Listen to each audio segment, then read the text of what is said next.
3 years since the image of Alan Kurdi's lifeless body lying on a Turkish beach sparked global outrage. His death brought global attention to the refugee crisis and the plight of migrants attempting to cross the Mediterranean Sea.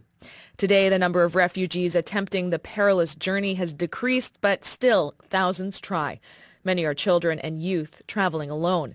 There are currently more than 3,000 unaccompanied refugee and migrant children living in Greece, according to UNICEF. Marnie McGregor is a Vancouverite currently living in Athens and volunteering with the local NGO Support Refugee Program. And she has reached us on the line here. Good morning, Marnie. Hello, Renee. How are you? Great, thank you. Now, parts of Europe have been tightening their borders to refugees over the past while. What is the situation like right now for refugees in Greece? Well, there's definitely, we appreciate your interest. There's definitely a continuing stream of refugees coming to Greece. Greece still remains on the front lines, given the geography that the country has, both on the islands and then in the mainland, and Athens being a primary destination as an entry point to the EU. So, as you mentioned in the intro, the numbers are consistent and steady. And since 2015, Greece alone has received over 1 million people searching for shelter and safety, and that's on a fairly tiny country of only 11 million people. What is that like then to actually be there? We hear the numbers, but for you on the ground, a million people coming into the country, can you kind of explain what that's like?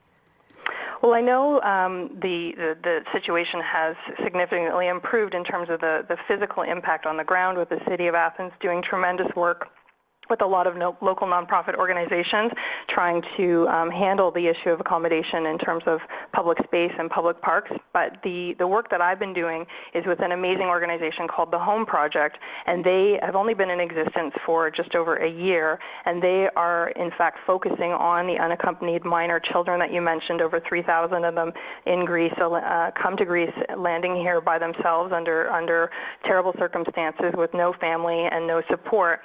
There's currently only around 1,000 places available in shelters, so the need for accommodation has been significant. So that's the group that I've been working with to really help find some safe places and accommodation, food, shelter, psychological, medical, and legal support for particularly, obviously all refugees need support, but the unaccompanied minor children are the big focus of this organization. And just how vulnerable are these some 3,400 unaccompanied children in Greece? Extremely vulnerable. They've been through significant trauma of the likes which we hopefully will never see in our lifetimes, and this is why they really need a safe environment to have stability. The shelter that I've been working at in Athens has 30 boys from the ages of 13 to 17 years old, and that's where before they turn 18, when the UN allows them to move into accommodation on their own. But they certainly are in need of safety. They need obviously healthy, nutritious food and psychological support, medical support. The work that I've been doing with them has been practicing English, looking to, they like to talk about our Prime Minister, they like to talk about Drake, they know about Toronto and certain things in our country, and they really need support. I've been taking them to medical appointments where they need help navigating the system. So they're really on their own, and they've been trying to, there are guardians that financially support them through the UN, but they actually need a lot of individual support and just being there for them on a regular basis. I've been volunteering with the group since May, and they really need that kind of consistency and support for socialization. Where did many of these boys or youth come from, and how did they end up alone? What is sort of the common story? So many of the top countries overall for refugees continue to be Syria, obviously Iraq, Afghanistan, and Pakistan. So many of the boys in this shelter that I've been working in are from those same countries, but also in African countries, Nigeria, etc. And they all have somewhat similar stories, but in some cases different. So the families, in fact, in some cases have pulled the resources back from their home country to send the boy or a girl on their own because they could only financially support that. to send one. In other cases, the most horrible circumstances have been that they crossed as a family and the rest of the family didn't make it. So they're in fact on their own. Some of them have families, extended family in other parts of Europe, so they're hoping and waiting for their paperwork to move over to other countries. But as we know, a lot of countries are closing their borders, and there's really a long wait and a bureaucratic process to have them be reunited with their families, extended or otherwise. So then what will happen with most of these youth?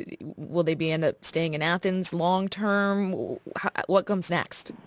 So many of them are staying in Athens. Obviously, they're in a limbo period waiting for their paperwork. Some of them quite love Athens and have been doing some work with them on their storytelling for a national paper that they're telling stories of learning to like souvlaki, and we actually practice Greek, a little bit of basic Greek together. And some of them would like to stay in Greece and make a life here. Others, are looking to get to Italy or England or even Canada to come and reunite with extended family.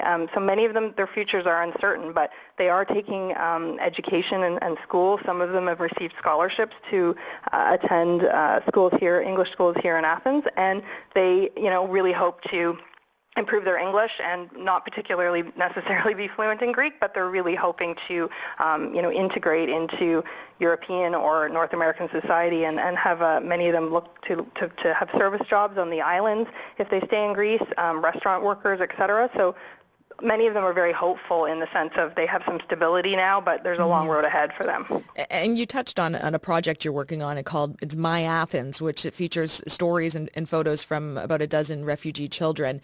What kind of stories are they sharing, and is this something that is difficult for them to share?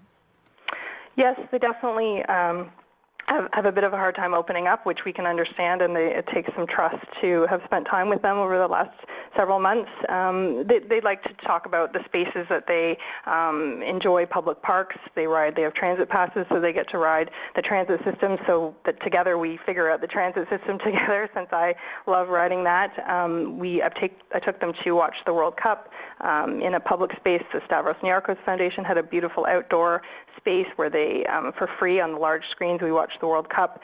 Some of those matches, they like to watch. The kids from Pakistan love to watch cricket. They play cricket in the park. They like to go to the beach south of Athens, and they like to do regular things. They're learning to like souvlaki and the Greek coffee and whatnot. So that's the storytelling that they're trying to emphasize